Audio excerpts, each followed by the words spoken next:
Este estudio pues, lleva por título Yeshua en Génesis 1:1.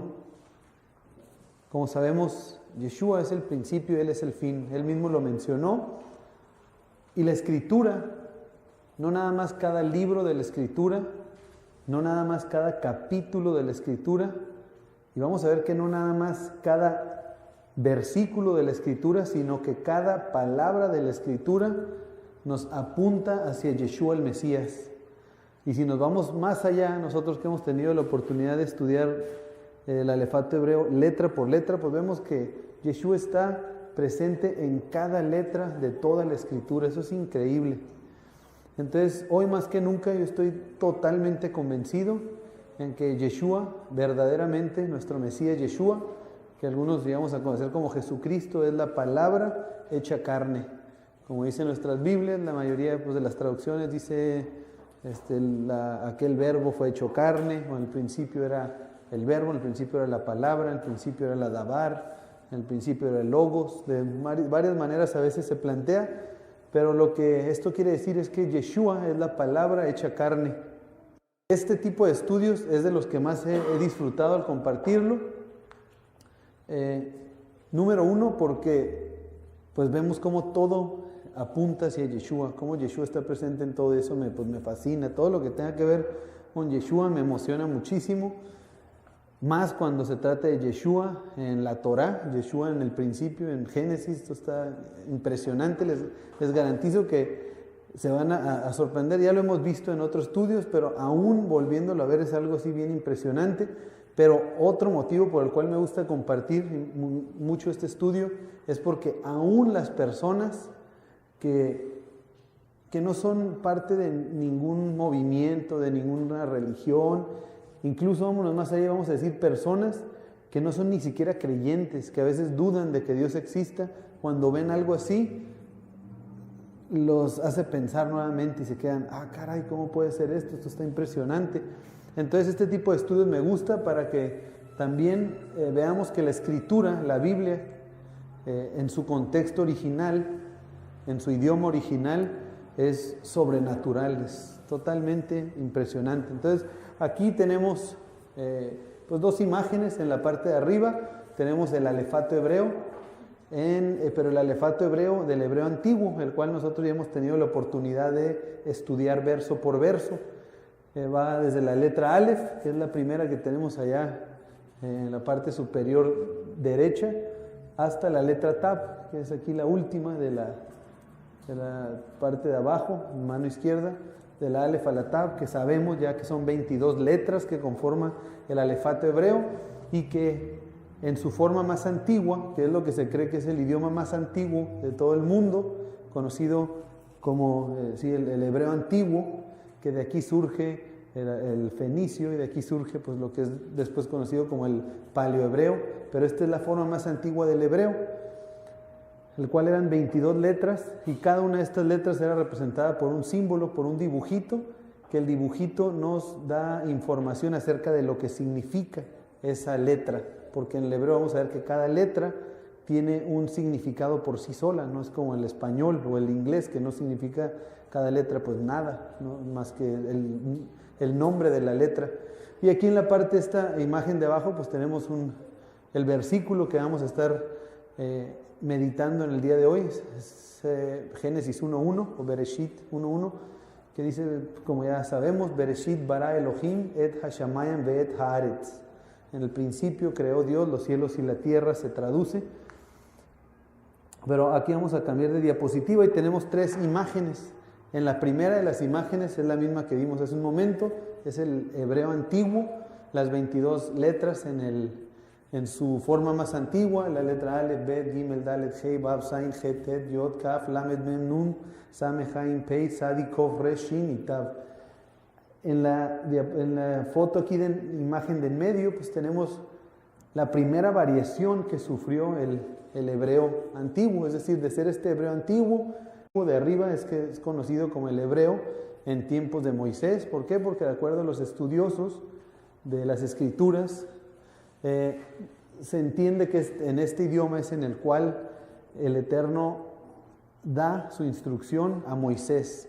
Entonces, la Torá original, pues, se cree que en este tipo de letras como se escribió. Años después, en los tiempos del rey David, se utilizó este otro tipo de alefato ya modificado. Vemos que sí se parece todavía la alef como a la cabeza del torito, del buey este. La letra bet pues todavía tiene un poquito de similitud a como era originalmente. ¿Sí, mis? Entonces, primero el alefato hebreo, de esa forma se escribió la Torá. La Torá, exacto. Así es. Y esta... Exacto, después sufre esta modificación y este es conocido como el hebreo en los tiempos de David, del rey David, que ya era que es conocido como el paleohebreo. Cuando escuchamos, el paleohebreo o el fenicio es este tipo de escrito, que son las mismas letras, pero ya sufren una ligera modificación, aunque todavía podemos ver un poquito la similitud de la imagen o del dibujito que era originalmente. Ya en donde sí sufre un cambio drástico es en el hebreo actual, en el que se conoce hoy como hebreo, que es el que adoptaron en Babilonia cuando fueron llevados cautivos. Cuando fueron llevados cautivos la casa de Judá por Babilonia, adoptan que se conoce el día de hoy como la escritura o el hebreo cuadrado, porque son las letras un poco más cuadradas. Ya lo que en sí viene siendo es que adoptan esta especie de arameo, pero tienen las mismas letras, o sea, la alef, la bet, la gimel, dalet, hei, son las mismas letras, pero ya escritas muy diferente. Ya podemos ver que ya no tienen esa similitud a los dibujitos que eran originalmente. Esa armonía. Exacto, esa armonía ya a simple vista muchas veces ya no podemos ver. Por ejemplo, el toro aquí en la letra alef, pues ya no tenemos eso. Y anteriormente, pues veíamos el toro y relacionado en la cultura, pues se sabía que el toro o el buey era el animal más fuerte, era el que representaba el liderazgo, la fortaleza de entre todos los animales. Y pues ya aquí en la alef se pierde esa parte. Sin embargo, en el pensamiento, en ese tipo de pensamiento vamos a ver que sí, eso sí permanece. La alef, que es el principio, la fuerza, el liderazgo, la fortaleza, eso sí se queda. Aparte que en este escrito, pues ya, son las mismas 22 letras, aunque ya adoptan del arameo 5 letras adicionales en forma final. Es decir, cuando una palabra termina con 5 letras, se escribe de otra manera la letra, que son, en este caso, la letra, la kaf, la letra mem, la nun, la pei y la sadik.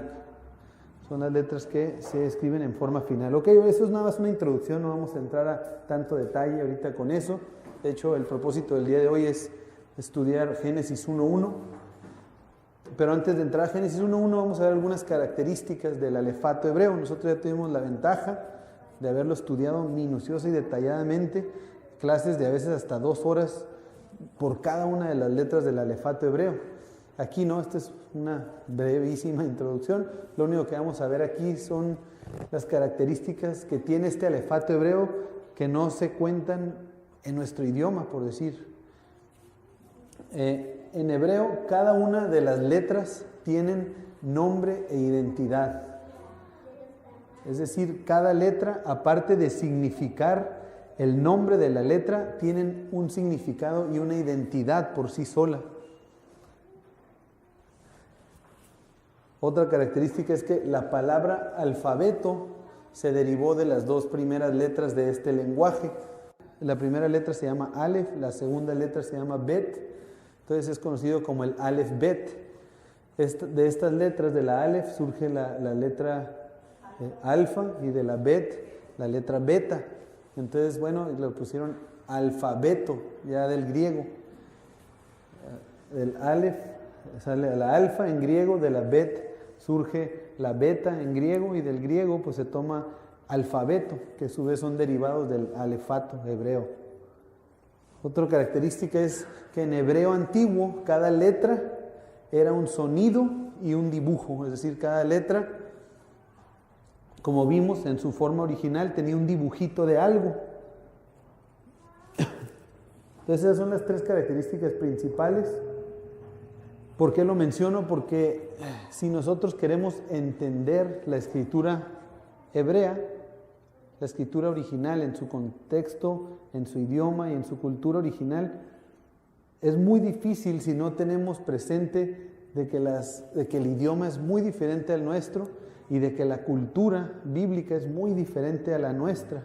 Entonces, para poder entender un poquito mejor, es como cuando leemos Génesis 1:1, pues en el principio creó Dios los cielos y la tierra. Bueno, sí entendemos nosotros algo, pero para entender más allá tenemos que estar conscientes de que fue escrito en otra cultura y en otro idioma. Vamos a ver un ejemplo clásico de esto, vamos a ver cómo hay un contraste, una diferencia grandísima entre leer un pasaje bíblico y tratarlo de interpretar en nuestra cultura y nuestro pensamiento, a diferencia de la cultura y el pensamiento bíblico. Un ejemplo que a mí me gustó mucho, lo escuché en un libro que leí, escrito por una persona que se llama Dr. Frank Seekins. Él es una persona que lleva más de 30 años estudiando los orígenes del idioma hebreo, el alefato hebreo, el hebreo antiguo, y ha dedicado gran parte de su vida pues al buscar, al estudiar las palabras en hebreo, de su trasfondo en hebreo, y ver qué impresionante es lo que surge de ahí. Entonces él da este ejemplo, me gustó mucho y es lo que quiero compartir con ustedes. Vamos a tratar de interpretar el pasaje de dice, y llamó Dios a la luz día y a las tinieblas llamó noche, y fue la tarde y la mañana un día. ¿Ok? Nosotros lo entendemos perfectamente, de que la tarde y la mañana, bueno, forman un día. Para empezar, ¿cómo se mide el día en nuestra cultura? Si nosotros decimos, ok, la tarde y la mañana formó un día, ¿qué es lo que queremos ver aquí o definir? Pues el término de día en nuestra cultura, acá, occidental, yo me estoy haciendo pasar por chino, en nuestra cultura acá, occidental, ¿cómo se mide el día? Pues para empezar, el día comienza a las 12 de la noche, es decir, lo que es conocido como medianoche. ¿Por qué medianoche? Porque está todo oscuro, y a las 12 de la noche, cuando empieza el día, generalmente la mayoría de nosotros, ¿qué estamos haciendo? Durmiendo. Siempre aclaro este punto, yo soy súper desvelado, la verdad, yo casi siempre me duermo como a las 2 de la mañana, es raro cuando me duermo antes, pero bueno, la mayoría de las personas podemos casi asegurar que a esa hora están durmiendo. Pues, la mayoría de nosotros dormimos entre 6 y 8 horas, entonces por ese motivo, si estamos durmiendo a las 12, la mayoría de las personas se levantan entre las 6 y las 8 de la mañana. Entonces, realmente en nuestra cultura se comienza el día laboral ya como por ahí de entre las 6 y 8 de la mañana.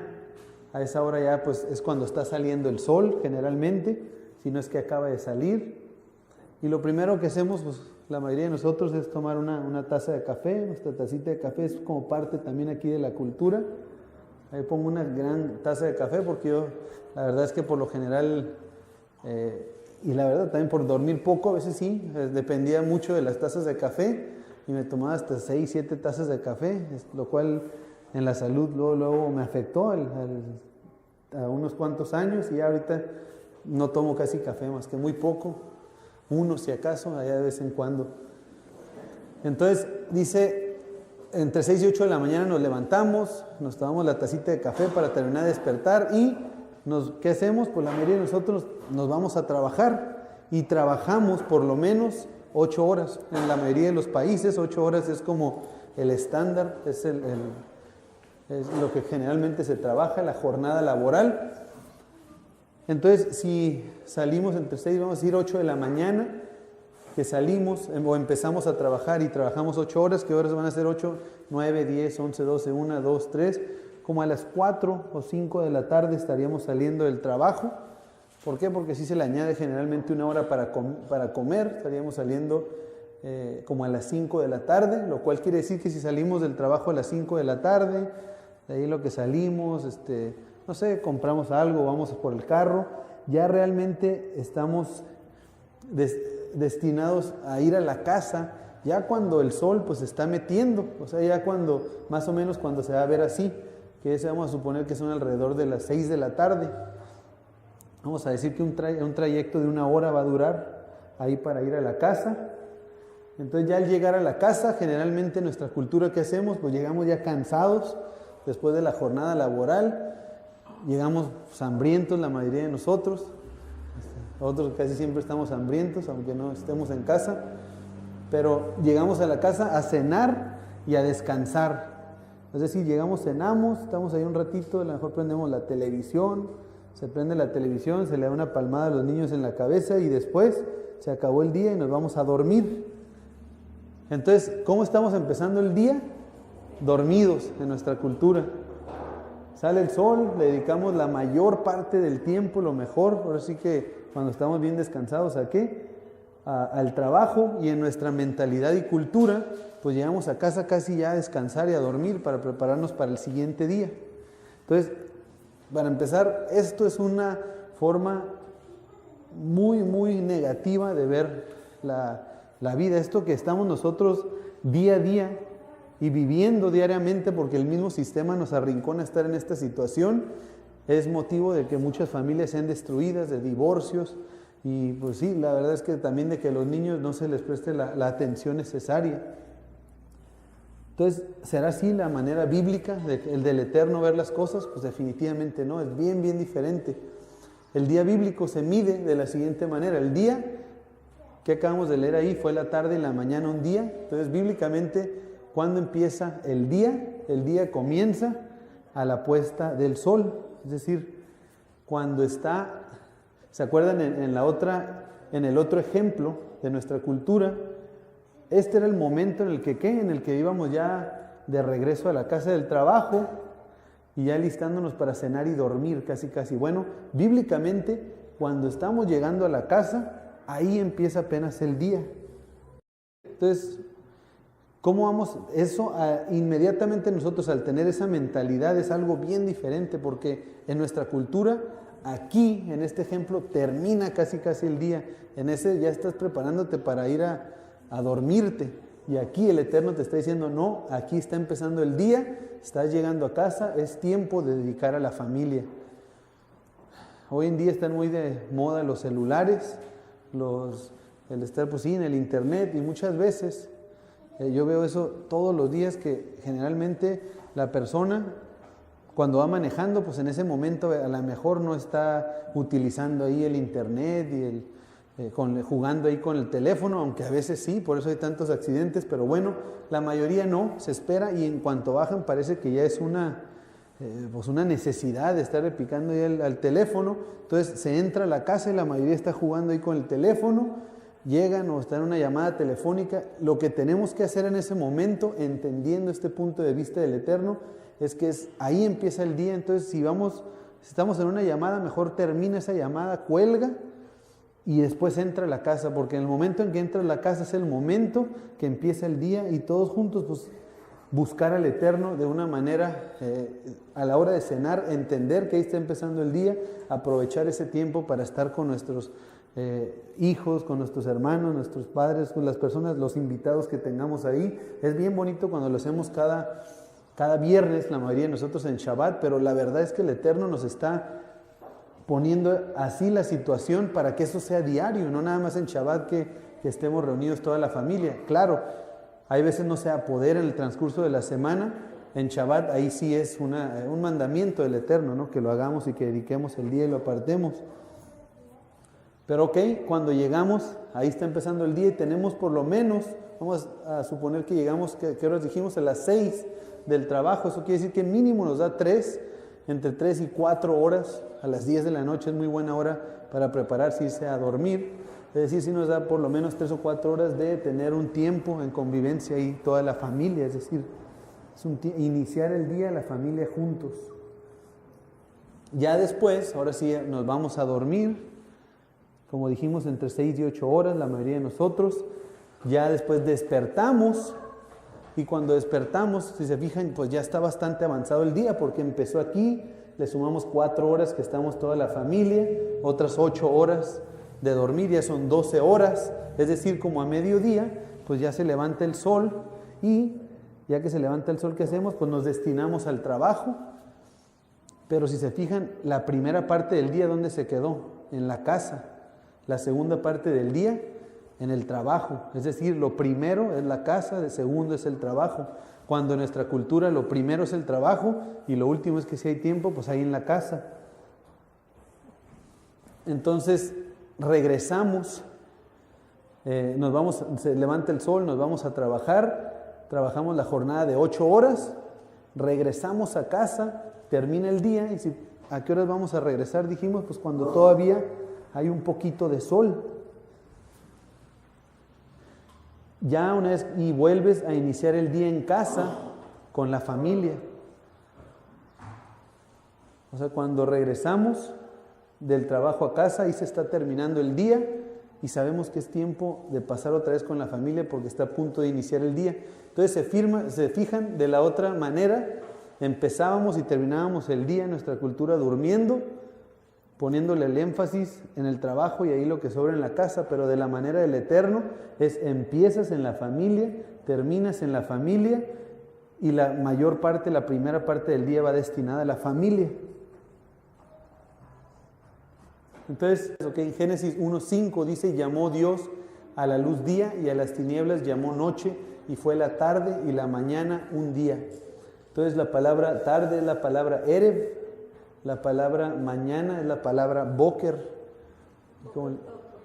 Exacto, Boker todo, buen día. Como les digo, pónganse ahí listos porque ahora sí va a haber muchas palabras en hebreo básicas, unas un poquito ya más elaboradas, pero sí son varias.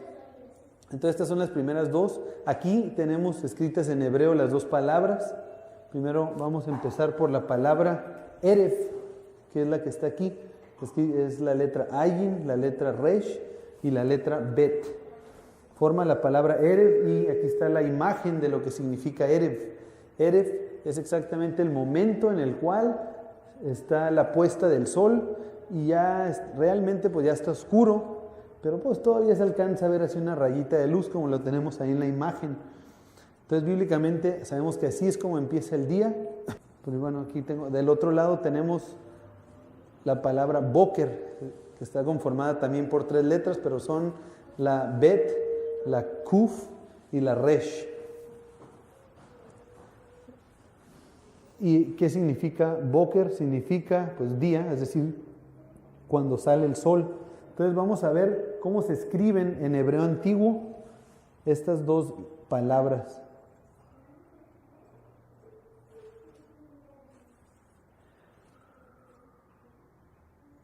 Primero, la letra Ayin. ¿Se acuerdan que la letra Ayin significa ojo? La letra Resh significa una cabeza. De hecho, Ayin, la letra, como dijimos, cada una de las letras en hebreo tiene un significado por sí sola. Esta letra se llama Ayin y Ayin literalmente en hebreo significa ojo. Ayin significa ojo. Resh es la segunda palabra que en el hebreo antiguo era el dibujo de una cabeza. Y eso no nos debe extrañar porque Resh, de ahí viene la palabra Rosh, que es Rosh, significa cabeza. Entonces Resh era hecha con la cabeza de un hombre, ese era el dibujo, eso es lo que significa. Y la otra letra es la letra Bet, que ¿qué significa Bet en hebreo? Casa. Bet significa casa, la letra se llama casa. Entonces tenemos 3 dibujitos, el dibujo de un ojo, el dibujo de un hombre y el dibujo de una casa. ¿Qué nos dice eso? Si se fijan en el hebreo antiguo, aparte de escribir, ¿cómo se escribía la palabra tarde? Tarde es cuando la vista, es decir, el ojo, cuando la vista o el ojo del hombre está ¿dónde? En la casa. La tarde es cuando la vista del hombre está dirigida en la casa. ¿Se fijan cómo va de la mano con lo que dice la Escritura? Y por el otro lado, la palabra Boker está hecha por la letra Bet, que ¿qué significa Bet en hebreo? Casa. la palabra, ¿se acuerdan de la letra Kuf? ¿La Kuf qué era? Un horizonte, exactamente. Era el dibujo de un horizonte, que es cuando está el sol metiéndose. Bueno, ya sea metiéndose o saliendo. Entonces, exactamente la letra Kuf es ese horizonte, es cuando, ya sea cuando está saliendo el sol o cuando se está metiendo. Y la letra Resh, ¿qué dijimos que significa? Cabeza, la cabeza del hombre. Entonces, Boker, es decir, día, es cuando está la casa y luego está el horizonte y luego la cabeza del hombre. ¿Qué quiere decir esto? Que es cuando el hombre está en la casa y sale el sol, pues el hombre sale de la casa. ¿Se fijan cómo en esta palabra Boker, la cabeza del hombre no está viendo en la casa? Es decir, está separada la casa y el hombre. ¿Por medio de qué? Por medio de cuando sale el sol.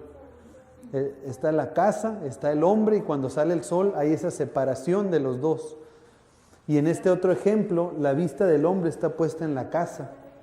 Entonces, se fijan cómo el mismo idioma te da la información y cómo te va guiando, y cómo es tan delicado el tratar de interpretar la escritura en una cultura y en un idioma diferente. O sea, no vamos a entender lo que significa realmente.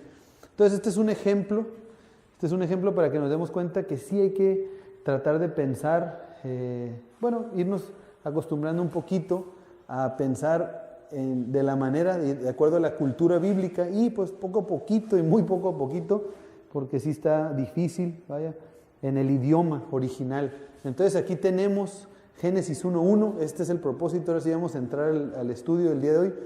Es Bereshit bara Elohim et hashamayim ve'et haaretz. Se traduce como: en el principio creó Dios los cielos y la tierra. ¿Ok? Eso es exactamente, pues sí, lo que dice. Sin embargo, vamos a ver y analizar estas palabras en su idioma original. Entonces, lógicamente vamos a empezar por la primera. Vamos a ver la palabra Bereshit. Aquí tenemos la palabra Bereshit, escrita en hebreo actual, en hebreo moderno. Y vamos a ver cómo dentro de esta palabra se forman muchas otras palabras. Aquí solo vamos a ver algunas de ellas. El propósito de ver esto es para que veamos cómo es increíble cómo la palabra del Eterno nos va dando información dentro de la misma palabra. O sea, ¿qué quiero decir?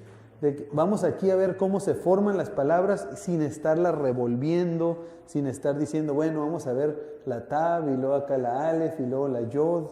No, lo vamos a ver tal y como se escribe. El hebreo se escribe de derecha a izquierda, y en esa misma secuencia lo vamos a ir viendo cuántas palabras se forman de esta misma, y vamos a ver cómo toda palabra que se forma dentro de estas palabras apunta hacia Yeshua. Eso es increíble.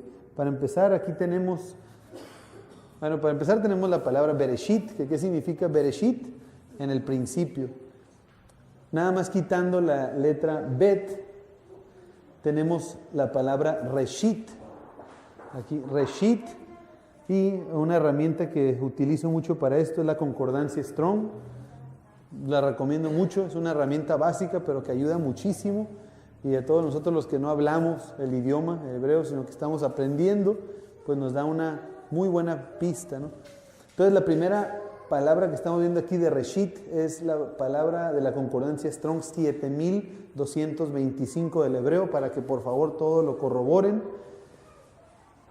Aparte, esta palabra la vamos a estar utilizando, es decir, la mejor forma de interpretar la escritura es con la misma escritura. Entonces, esta palabra Reshit, así como todas las otras palabras, vamos a ver cómo se utilizan en la escritura. Reshit la encontramos en el libro de Levítico 23:10, y Reshit significa primero.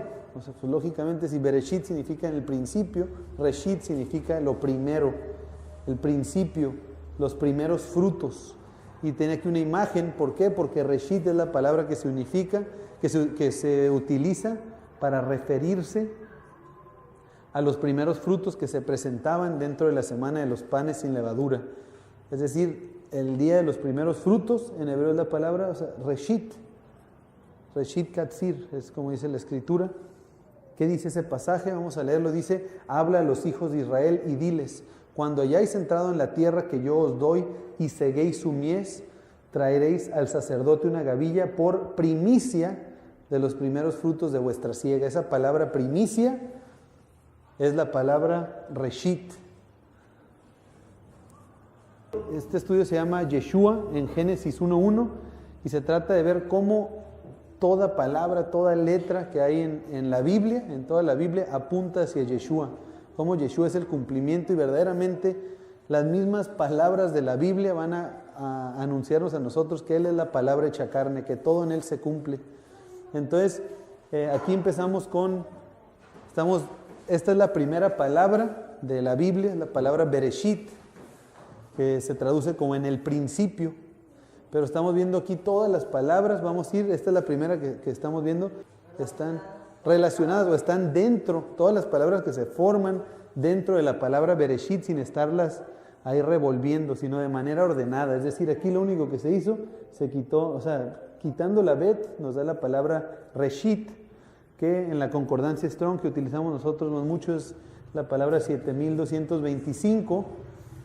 Y aparece en la escritura, estamos utilizando pasajes en donde aparecen las palabras, y esta aparece en Levítico 23:10, y es cuando dice, se traduce como primicia, o sea, significa es la primicia de los primeros frutos que se daban. Aquí estoy mencionando otro pasaje, dice 1 Corintios 15:22-23, dice: porque así como en Adán todos mueren, también en el Mesías, en Cristo, todos serán vivificados, pero cada uno en su debido orden. Cristo, las primicias, luego los que son del Mesías en su venida. Ok, para empezar, esta palabra Reshit, la misma escritura nos va a apuntar de que Reshit, ¿quién es Reshit? ¿Quién es las primicias? Yeshua, nuestro Mesías, nuestro Salvador, Él son las primicias. Pero ok, aquí lo importante es entender que la primera palabra que se forma es la palabra primicias. Fíjate, si lo vemos en español y leemos en el principio, que es Bereshit, o sea, en el principio nosotros de dónde vamos a poder sacar o ver en una mentalidad hebrea que en Bereshit también nos está diciendo Reshit, o sea, primicias, en el principio, y que ahí mismo esté la palabra así clarita, primicias. Todo eso se pierde, por eso es tan impresionante y tan bueno, yo creo, estudiar en el contexto original y con esa mentalidad, ¿verdad? Y vemos cómo la misma escritura del Nuevo Testamento, es decir, va a ir reforzando todo esto que estamos viendo y que ya existía desde el principio. Otra palabra, la segunda que estamos viendo aquí el día de hoy, es la palabra que se forma por las letras Bet y la Resh, es decir, las dos primeras letras de Bereshit, que es la palabra Bar. Que Bar aparece en la escritura para referirse a dos cosas diferentes. La primera de ellas, la vamos a ver, Bar significa, es hijo, y esa es la palabra, de acuerdo a la concordancia Strong, 1247 del hebreo, y Bar significa hijo, que Bar es una palabra que hoy día significa hijo, aparece en la escritura. La forma más común de que la escritura llama hijo es Ben es la principal, pero existe también la palabra Bar, e incluso existe una que es menos común, que es la palabra Nin también significa hijo, pero bueno, aquí estamos viendo la palabra Bar, que es el día de hoy una palabra que se ha adoptado del arameo.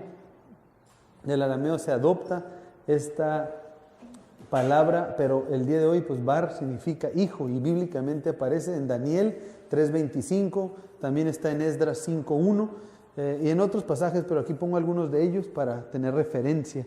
¿Ben no es hijo también? Sí, Ben es la más común para referirse a hijo. Esta es como la segunda más común, y todavía hay otra, ¿no? Nin, esa es muy poco común, de hecho la otra nos aparece como 3 veces, Nin. Pero en Daniel 3:25 vamos a leer, dice: y él dijo, he aquí, yo veo 4 varones sueltos que se pasean en medio del fuego sin sufrir ningún daño, y el aspecto del cuarto es semejante a hijo de Elohim. Así dice la la escritura es para referirse cuando Nabucodonosor manda... Exacto, decía Bar Elohim. Es cuando Nabucodonosor manda a echar al horno de fuego a Sadrach, Mesach y Abed-Negó por no haberse querido postrar ante la estatua. Entonces, ¿qué dice? Échenlos al horno de fuego, que estaba bien caliente, lo calientan 7 veces más de lo acostumbrado, que los aventaron ahí y no se estaban quemando.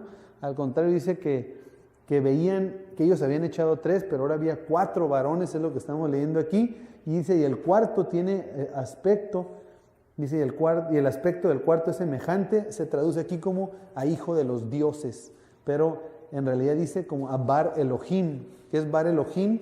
Es como el hijo de Dios, dice, el cuarto tiene un aspecto como de hijo de Dios. Entonces puse este ejemplo porque para referirse a Bar, la misma escritura en Daniel utiliza esta palabra para referirse al hijo de Dios. Entonces Bar es una cosa, significa hijo, y también es otra palabra que ahí vemos en la concordancia Strong número 1250 del hebreo, y significa grano.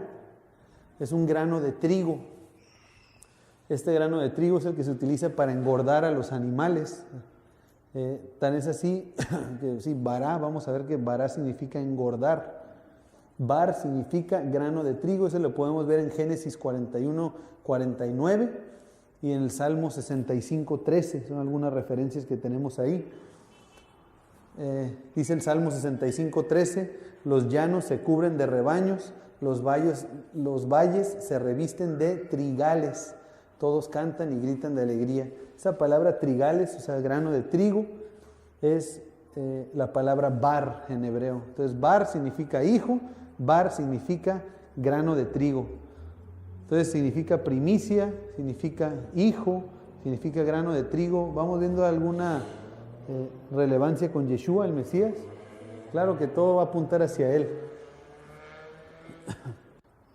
Entonces, Yeshua como el hijo, pues hay muchísimas referencias. Aquí puse nada más una de ellas, Mateo 27, 54.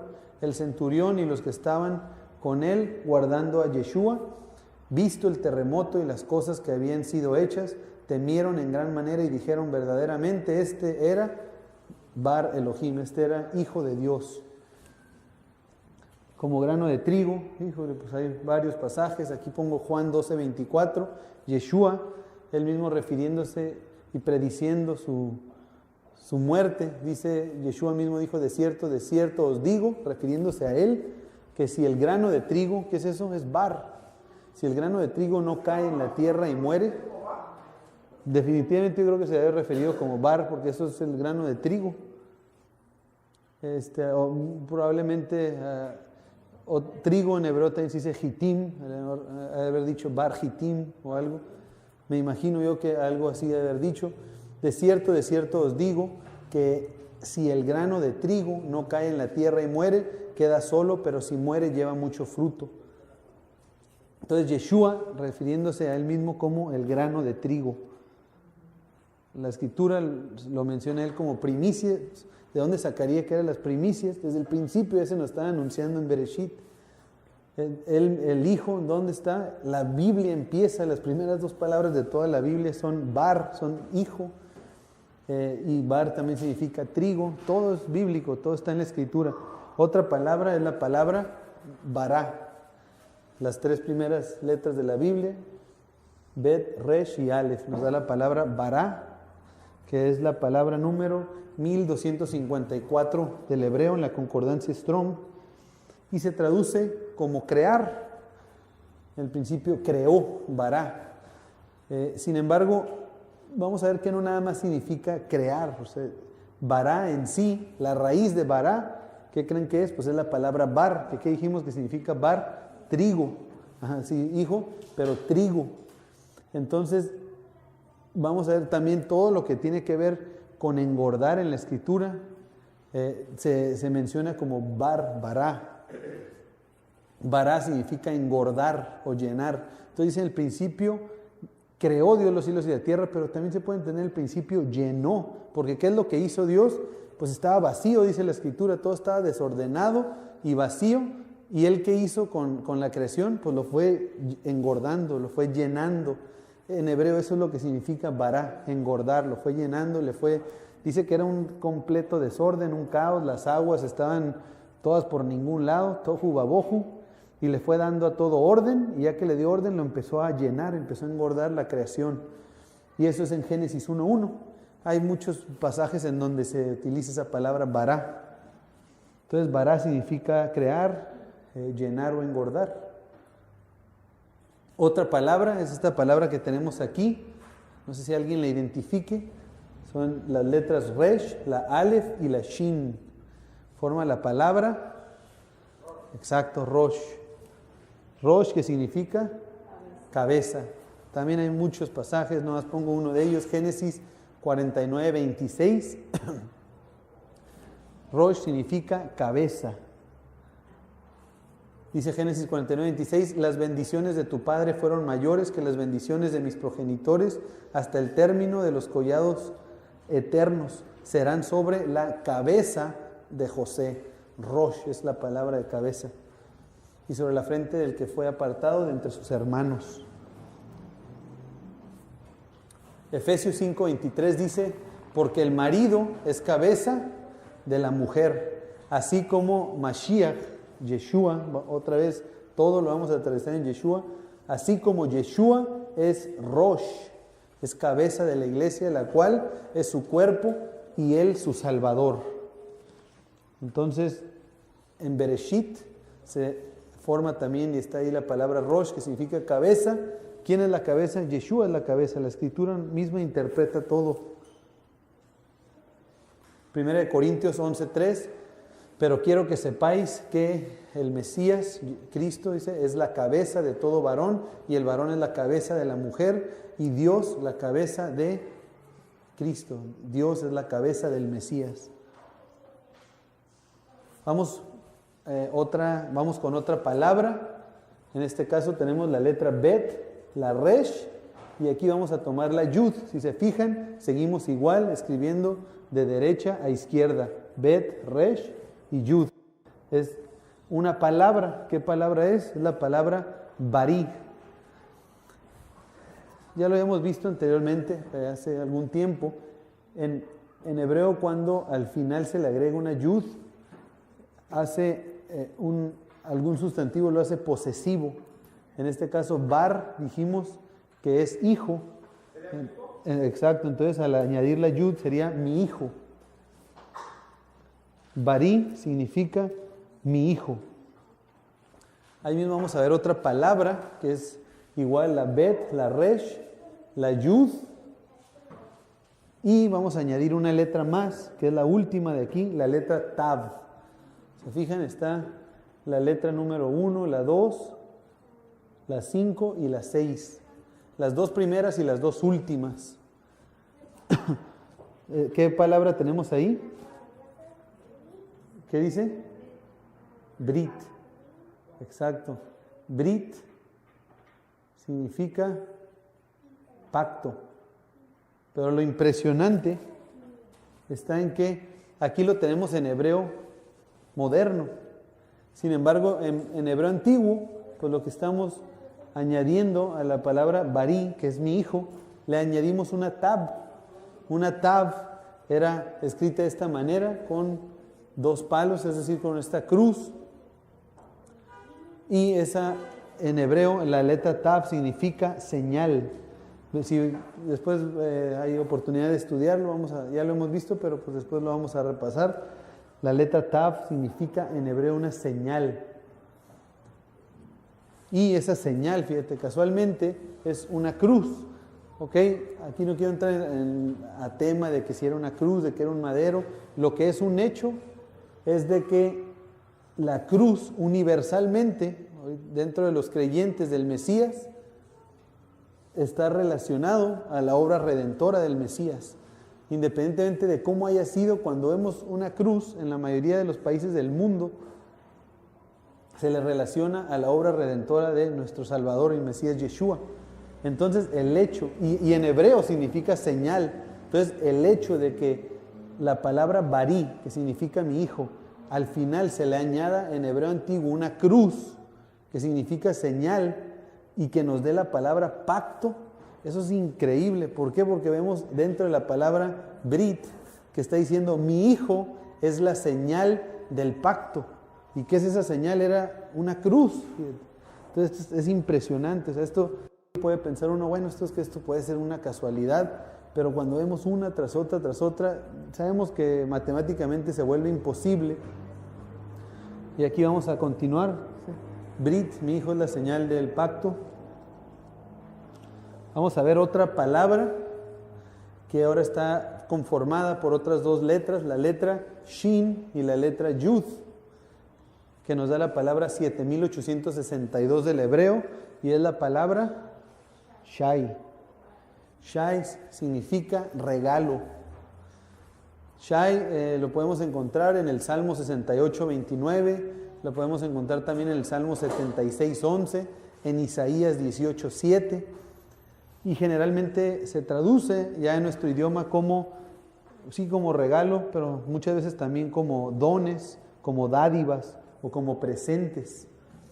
El Salmo 68, 29, aquí utilizo la versión Dios habla hoy, dice, desde tu alto templo en Jerusalén, a donde los reyes te traen regalos. Regalos, que esa palabra, pues es la palabra Shai. ¿Y qué dice Juan 3:16? Porque de tal manera amó Dios al mundo que ¿qué? Que ha dado. ¿Qué quiere decir ha dado? Que ha regalado.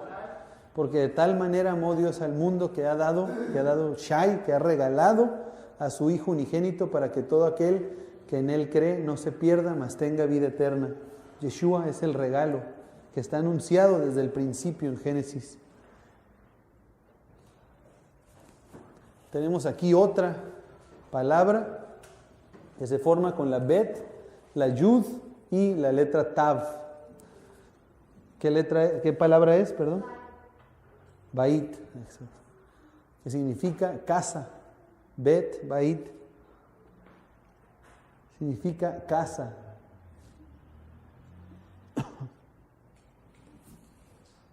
Colosenses 2:9 dice, porque en Él, hablando de quién, de Yeshua, lógicamente, en Él habita corporalmente toda la plenitud de la deidad. Entonces en la Escritura siempre se nos habla de lo que es Beit, el Beit Hamikdash conocido. ¿Qué es Beit Hamikdash? Así se le conoce al templo, y en el Beit Hamikdash es donde se manifestaba la presencia divina del Eterno.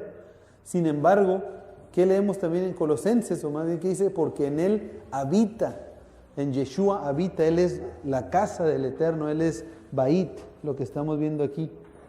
En Él habita corporalmente toda la plenitud de la deidad. En Juan 2, 19 al 21 dice, respondió Yeshua y les dijo, destruid este templo, que era el templo, era la casa, y en 3 días lo levantaré. Dijeron luego los judíos, en 46 años fue edificado este templo, y tú en 3 días lo levantarás. En 3 días vas a levantar el Beit Hamikdash, la casa.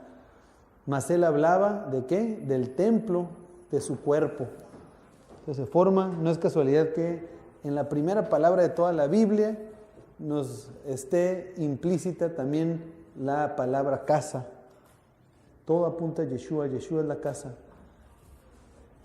Y más impresionante es que, fíjate,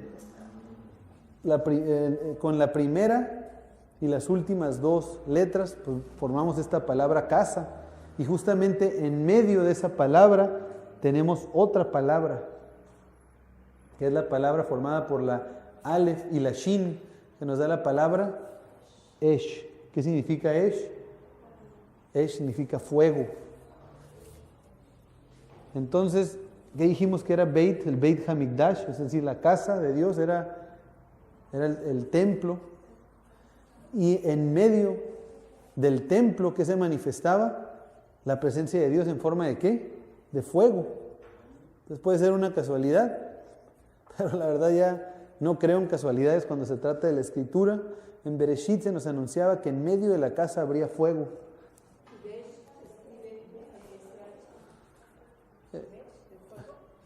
Esh es la Aleph y la Shin. Esh. Exacto. Es decir, por eso tenemos, dentro de Bereshit tenemos la palabra casa, y en medio de la palabra casa, si te fijan, se forma la palabra fuego. Entonces, el fuego en medio de la casa.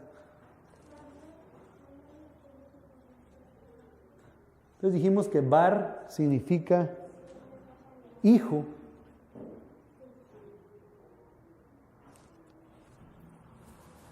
Después aquí tenemos la letra Aleph, que dijimos que la letra Aleph originalmente era la cabeza de un toro. Entonces la cabeza del toro, o lo que era el toro, para esto hay que volver a pensar dentro del origen y la cultura original hebrea. El toro era un animal que era, como dijimos, era el más fuerte, era el líder de entre los animales, era aparte de ser el animal más fuerte y líder, pues ya lo he dicho varias veces, pero lo voy a mencionar porque lo estoy grabando. El toro era el animal más completo que podía existir y que en una mentalidad hebrea se relacionaba a Dios. ¿Por qué? Número uno, porque era un animal que utilizaban para el diario vivir, para el trabajo. Era un pueblo que se dedicaba a la ganadería y a la agricultura. En la agricultura, ¿qué hacían? Pues antes de echar la semilla, pasaban los toros para arar la tierra. Entonces pasaban los toros y ya después, para que pudiera dar fruto esa tierra que después comían, pues ocupaban al toro para que preparara la tierra. Además, el toro en sí era un animal que se podía consumir y comer. Entonces el toro pues representaba el alimento. También las casas, como hemos dicho, las casas no eran casas hechas de material o de material ligero tampoco, sino eran hechas con pieles de animales, y entre los animales pues procuraban que fuera la piel de toro, porque era uno de los animales, el más grande de los animales, que no se ocupaba matar tantos para hacer una buena, sacarle tanta piel, vaya. Entonces las casas eran hechas de la piel de toro. Entonces el toro también estaba relacionado en una mentalidad hebrea antigua, en una mentalidad bíblica al hogar, a la casa. Y pues desde luego que era una... Exacto, sí, significa fuerza. Y también está relacionado, pues era un animal que podían presentar en sacrificios para tener una comunión y una relación, una cercanía con el Eterno. Entonces incluía la vida, o sea, el alimento, el hogar, o sea, tenían esa protección de no estar afuera, y también estaba relacionado a lo espiritual. Aparte de que era la primera letra del hebreo, o sea, y es el número 1, entonces en una mentalidad hebrea la Aleph está relacionada al Eterno, al Padre, que es el proveedor, es la fortaleza, es el principal, es el número 1, y Dios hay solo uno. Entonces en una mentalidad hebrea está relacionado al Eterno, a Dios. Entonces se forma la palabra Bar, que es hijo, después sigue la letra Aleph, que ¿qué dijimos que es? Dios, representa a Dios, y después vimos esta palabra que es la palabra Shai, que significa regalo, y por último la letra Tav, que ¿qué dijimos que era? Esta señal, que era una cruz, o sea, era en hebreo antiguo era la imagen de una cruz, así se escribía. Entonces, ¿qué tenemos? Además, que fíjense, la Aleph Tav, que es Yeshua, en medio de la Aleph Tav se forma también la palabra regalo. El Aleph Tav sería el regalo de Dios. Pero vemos cómo en Bereshit tenemos el Hijo de Dios, que es el regalo, que es la señal en la cruz. El Hijo de Dios es el regalo que se entregó por nosotros, y esa es la señal, Yeshua, en su acto redentor, que es simbolizado a nivel mundial por una cruz.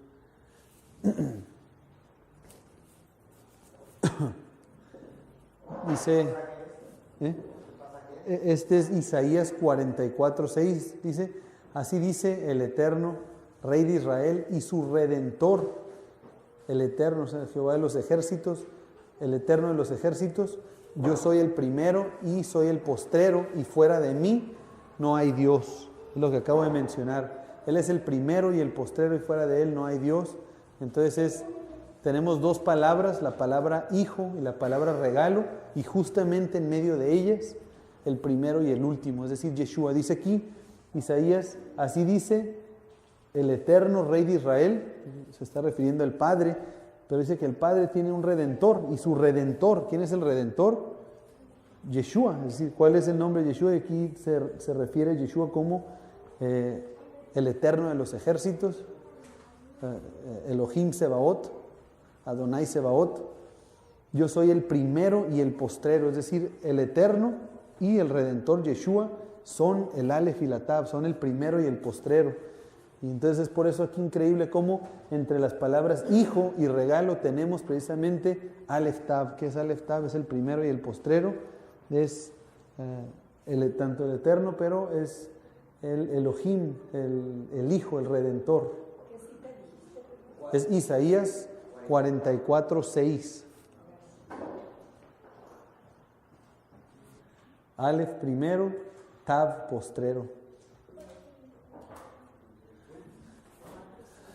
Tenemos otra palabra, fíjense, por eso les decía que era bastante. Aquí estamos todavía en la primera palabra, que es Bereshit, y era según aquí las tres primeras, Bereshit, Bara y Elohim. Sí, es bastantito. Bereshit se forma otra palabra que está formada por la Shin, la Yud y la Tav. ¿Qué palabra es? Palabra Shayit. ¿Qué significa Shayit? Espinas. Qué coincidencia, qué probabilidades hay de que todo esto se esté cayendo así de esta manera. Y esa la tenemos en Isaías 10:17. Dice en Isaías 10:17, y la luz de Israel será por fuego y su santo por llama, que abrace y consuma en un día sus cardos y sus espinos. Espinos es la palabra Shayit. Está formada y está representada en la primera palabra de la Biblia. Es la palabra 7898 de la Concordancia Strong. Hay más palabras, pero como es algo de introducción, hasta ahí lo vamos a dejar para esta primera palabra, Bereshit. Hay más, está impresionante. Hasta ahorita hemos visto que dentro de Bereshit se forman las palabras primicias, la palabra regalo, la palabra hijo, la palabra cabeza, la palabra casa, la palabra grano de trigo, la palabra mi hijo, la palabra Brit, que es pacto. Está la Aleph y la Tav, está representado el Eterno por la letra Aleph, la obra redentora de nuestro Mesías por la letra Tav.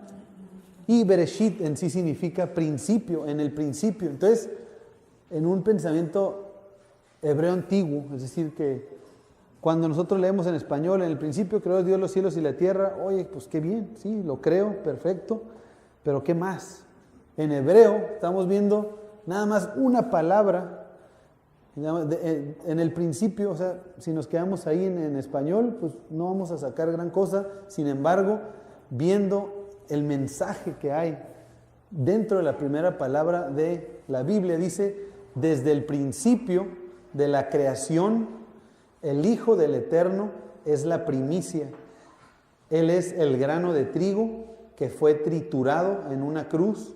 Él es la cabeza del cuerpo. Mi Hijo es el regalo y la primicia del pacto que reúne a los primeros frutos, edificando así mi casa. Esto es algo que pues yo redacté, pero basado en las palabras que están aquí dentro de esta palabra. Entonces, revisando desde el principio, ¿qué es el principio? Pues es la palabra Bereshit. De la creación, ¿qué es creación? Es la palabra Bará, las primeras tres letras. El Hijo, ¿qué es Hijo? La palabra Bar. Del Eterno, ¿por qué remarco el Eterno? Porque está representado con la letra Aleph. Es Bar Elohim, el Hijo del Eterno. Es la primicia. Primicia es la palabra Reshit. Él es el grano de trigo, el grano de trigo Bar, que fue triturado. ¿Por qué pongo triturado? Porque está la letra Shin, que en hebreo antiguo eran los dibujos de un diente. ¿Cuál es la función de los dientes? Triturar. Triturado en una cruz, añado yo aquí. Claro, hay traducciones que se refiere como madero, no estamos discutiendo ese punto. Sin embargo, a lo que voy es de que en la cruz es lo que simboliza, vaya, su obra redentora. Él es la cabeza, es la palabra Rosh del cuerpo. Mi hijo, que vimos es la palabra Bari, es el regalo, es la palabra Shai, y la primicia, otra vez la palabra Reshit, del pacto, la palabra Brit, que reúne a los primeros frutos, otra vez la palabra Reshit, edificando así mi casa, la palabra Bayit. Entonces esa es la primera palabra. Aquí vámonos rápido, ya las otras siquiera están cortitas. La segunda palabra de Génesis 1.1 es la palabra Bará, que ya hablamos de Bará. ¿Qué significa Bará? Es la palabra 1254 del hebreo, y Bará significa, dijimos, se traduce como crear, pero significa llenar o engordar también, pero increíblemente también dentro de esta palabra Bará, pues como vimos, se forma la palabra Bar, que es hijo, y la Aleph, que dijimos que representa a Dios. Bará, pues nos habla, significa crear,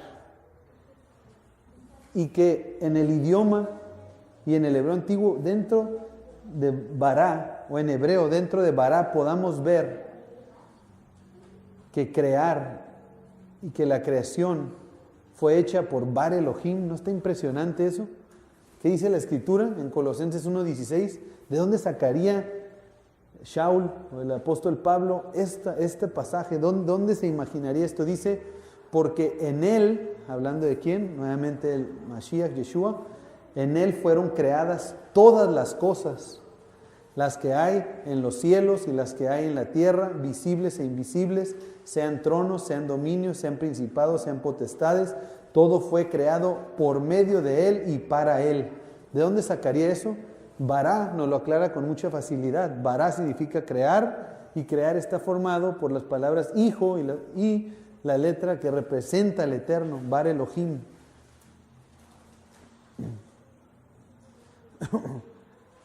Por último, vamos a ver aquí la tercera palabra, que es la palabra Elohim. Elohim se traduce como Dios o como dioses, y aparece muchas veces en la Escritura. Es un título que sí se utiliza mucho para referirse al Eterno, sí también se utiliza para referirse a Dios como otros dioses, es decir, dioses paganos, pero no es exclusivamente para deidades, se utiliza también para hombres. Ejemplos muy comunes, los más comunes es cuando el Eterno le manda decir a Moisés, tú serás Elohim para Faraón. ¿Qué quiere decir eso? Que él va a ser un juez, una autoridad, exacto. Él va a ser autoridad, Elohim, Dios significa autoridad sobre Faraón. Es decir, Faraón se va a someter a la instrucción que tú des. ¿Cómo sabe Dios? Porque Moisés estaba dirigido por el Eterno. Entonces, mientras Moisés se alineara al Eterno y fueran los propósitos del Eterno, pues Faraón se iba a someter a la voluntad de Moisés. O sea, Moisés iba a ser la autoridad sobre Faraón. Si Moisés hubiera salido de la autoridad del Eterno y dice, bueno, pues ya él me dijo que yo voy a ser Elohim para él, y se pone a decir lo que se le ocurre, pues te aseguro que ya no va a funcionar. ¿Por qué? Porque ya no va a ser instrucción del Eterno directamente. Pero bueno, Elohim. Entonces, por eso es muy importante, ¿no? También nosotros preguntarnos, ¿quién es nuestro Dios? A veces decimos, pues el Dios de Abraham, Isaac y de Jacob es mi Dios. Y realmente nosotros no hacemos lo que Él dice, no seguimos el ejemplo de nuestro Mesías Yeshua. Decimos, no, yo soy seguidor de Yeshua, Él es mi Elohim. ¿Por qué? Porque el Hijo está alineado al Padre, y yo obedezco al Hijo, pero a veces nos engañamos, porque realmente nuestro Dios viene siendo, a fin de cuentas, pues como a veces nuestro trabajo, nuestro gobierno, el dinero, o muchas situaciones tristemente antes que nuestro Abba Kadosh, nuestro Padre Celestial. Entonces hay que poner mucha atención en eso, y hay que demostrar que Él es nuestro Elohim, sometiéndonos a su autoridad. Entonces aquí está la palabra Elohim 3 veces. ¿Por qué? Porque vamos a marcar 3 palabras que se forman dentro de esta palabra Elohim. La primera es la palabra El. El, ¿qué significa? Se traduce como Dios. Esta palabra El aparece 248 veces en la Escritura. muchas veces. Y es la palabra 410 del hebreo de la concordancia Strong. Algunas de ellas, no sé si me pueden hacer el favor de, vamos a leer algunas de ellas. Vamos a leer, aparecen Génesis 14, 18, Génesis 35, 1, Éxodo 34, 6 y muchísimas veces más, les digo 248 veces. Vamos a leer en Génesis 14, 18, está aquí más rápido. Es Génesis 14, 18. Entonces Melquisedec, rey de Salem, el cual era sacerdote del Dios Altísimo, sacó pan y vino. Exacto, esa palabra Dios es la palabra El, Dios Altísimo. Es El Elión. El se forma por dos letras, como vimos, la Aleph y la Lamed en hebreo antiguo. La Aleph, pues ya vimos, es la cabeza del toro que representa autoridad, el liderazgo, la autoridad. Y la letra Lamed, que era esta imagen de un bastón. De ahí surge también la letra L. Es que ya después, como sabemos, se volteó. En vez de escribirse de derecha a izquierda, se escribía ya como el idioma de hoy de nosotros, de izquierda a derecha, y forma una especie de L. De ahí surge la letra L. Pero este bastón del pastor, ¿para qué utiliza ese cayado, ese bastón del pastor? Para dar rumbo y dirección. Entonces, él, en hebreo antiguo, pues vemos que es la fuerza que dirige, que da rumbo. Entonces, la palabra Elohim se traduce como Dios, pero realmente es una autoridad o un líder que pastorea, que guía. Esa es la palabra El. Exacto, la fuerza que dirige, muy bien, así es. Porque la Aleph representa la fuerza del animal más fuerte. Otra palabra es la palabra formada por la Aleph, la Lamed, y al final la letra Mem nos da la palabra Alam. Alam aparece nueve veces en la escritura. Es la palabra 481 del hebreo en la concordancia. Y aparecen algunos de los pasajes en los que aparece es el Salmo 31, 18. Y tengo aquí también como referencia Isaías 53, 7. Alguien que pueda hacer el favor de leer Salmo 31, 18. Y alguien más váyase preparando con Isaías 53, 7. Enmudezcan los labios mentirosos que hablan contra el justo cosas duras, con soberbia y menosprecio. Exacto. Entonces ahí apareció una palabra muy clave que ahorita vamos a corroborar en Isaías 53, 7. Miss Luzma. Angustiado él y afligido no abrió su boca, como cordero fue llevado al matadero, y como oveja delante de sus trasquiladores, enmudeció y no abrió su boca. Así es. Hubo una palabra que se repitió en los dos pasajes. ¿Cuál palabra fue? Enmudecer. Enmudecer significa alam. Y hay otra palabra importantísima también que está justamente en medio, pues de ahí de la palabra Elohim, que es la palabra conformada por las letras Hei y Yud. ¿Qué palabra nos da? La palabra Ji. La palabra Ji es la palabra 1958 en hebreo de la concordancia Strong y solamente aparece una vez en la escritura. Aparece en Ezequiel 2:10. Y lo extendió delante de mí, y estaba escrito por delante y por detrás, y había escrituras en él, endechas y lamentaciones y ayes. Exacto. Lamentaciones y ayes. Entonces, esa palabra, la palabra ji en hebreo, significa lamentación. Como aquí, lamentación, dolor. Entonces, ¿cuál es la posibilidad? Ya vimos las palabras Bereshit, es increíble toda la información que hay dentro de esa palabra.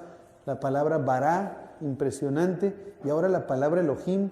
¿Cuáles son las posibilidades matemáticas que tres palabras de esta magnitud aparezcan dentro de esta palabra? Las palabras líder que pastorea, enmudecer y lamentación. De manera que la escritura misma nos dice que Elohim, es decir, nuestra autoridad. ¿Quién debe ser nuestra autoridad? Debe ser aquel líder y pastor, el pastor que enmudece en su lamentación y dolor. Dice, ¿quién fue ese pastor que enmudeció en medio de su lamentación?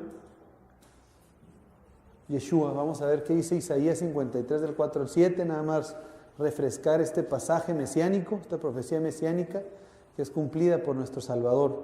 Ciertamente llevó Él nuestras enfermedades y sufrió nuestros dolores, y nosotros le tuvimos por azotado, por herido de Dios y abatido.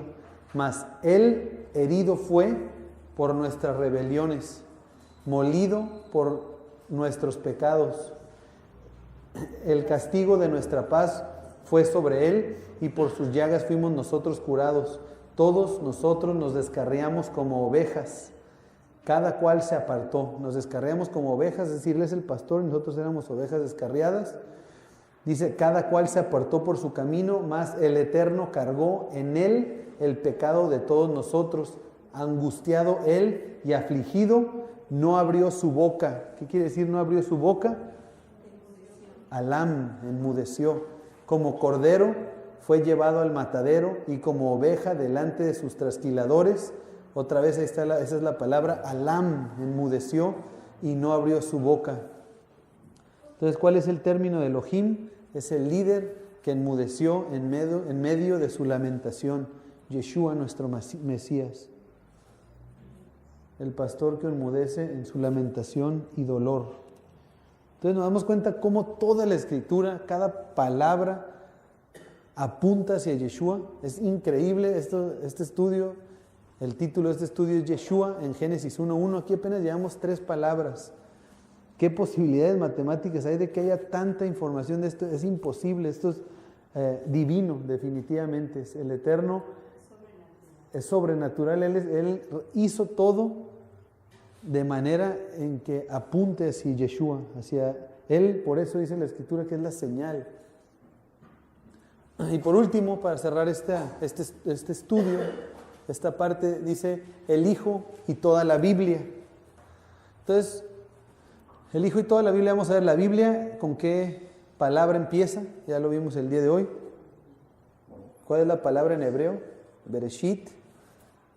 Esa es la primera palabra de toda la Biblia. Vamos a ver cómo acabamos de ver, estudiar, meditar, de que Él es el principio y que Él es el fin, de que todo apunta hacia Él, y Él mismo se refirió a Él como el principio y el fin.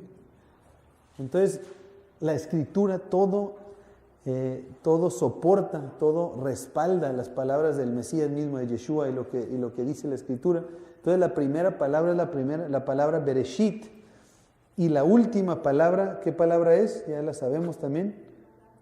La última palabra de toda la Biblia. Es más, abran sus Biblias en Apocalipsis, así es. Si abren Apocalipsis 22, la última palabra con la que se cierra toda la Biblia es la palabra Amén. Amén. ¿Cómo se escribe en hebreo? Es la Aleph, la Mem y la Nun.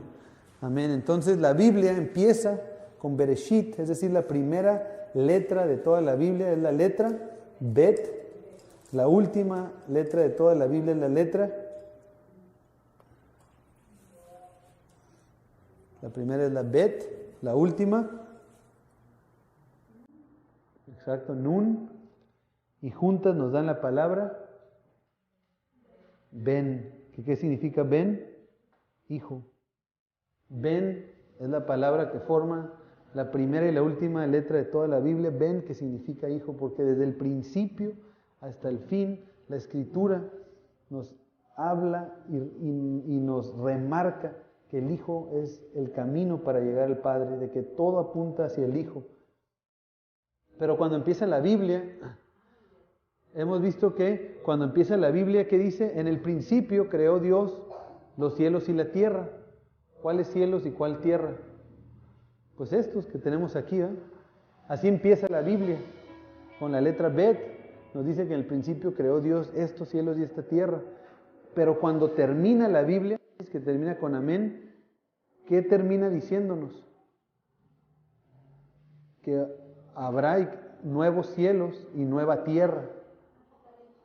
Es decir, ven, se forma con la creación de estos cielos y esta tierra, pero también cuando descienden los nuevos cielos y la nueva tierra.